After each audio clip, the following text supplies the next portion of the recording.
Megisthel, the capital city of Wakasi, where the diplomats of each city come to debate and vote on whomst among them shall be their next grand diplomat.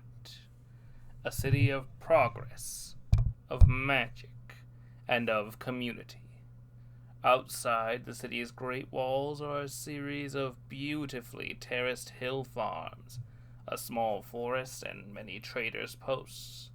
Lining the 20-meter high walls of Megisthel are legions of archers and wizards ready to defend the city at a moment's notice.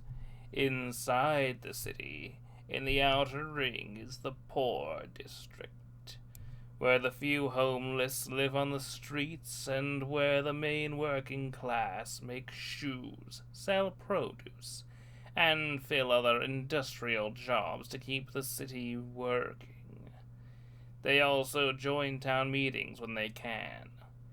In the next ring, a great market and several taverns are set up for wanderers and adventurers to enjoy, as well as parks and recreation. Further in, the homes of the wealthy and the grand debate hall where weekly meetings and votes are held to discuss the city's state of affairs and what should be done. The city's architecture can be described as a combination of Old Norse in older buildings with colonial English for newer and more lavish buildings. We turn our attention to the Resting Bear Tavern in the market, an older building in a more Norse style. This is where 5 ordinary people are about to meet with a mysterious benefactor in the tavern, and just in time, a strange and thick fog is rolling into town. And with the recent disappearances, nobody wants to be outside in the fog. Sitting at a large table wearing full plate armor and a silver mask is some kind of dragonborn. The only details that can be seen of his actual self is that he seems to be tall, thin, with a pair of green eyes under his mask. He also has a short, armored tail. The armor allows you to see flecks of purple underneath it. The horns expand upwards in a helix. The dragon bows at the collection of entities before them and pulls out the chairs for them. Come, come, have a seat. I'm sure you're all wondering who I am and why I've summoned you 5 here. He asks in a very Vincent Price-esque voice that sends chills down the spine with how it echoes behind the mask. You may call me Mr. E for now. Yes, that's a pun on mystery, and yes, it's incredibly lame. Moving on.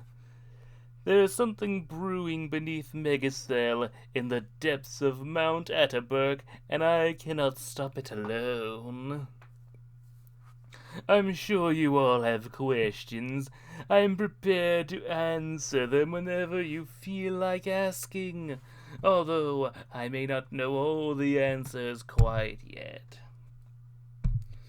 First and foremost, he continues, speaking in a whisper to the 5, some of you may notice the stories of the Neimani and heard that they are being spotted in the fog outside, blamed for many of the disappearances.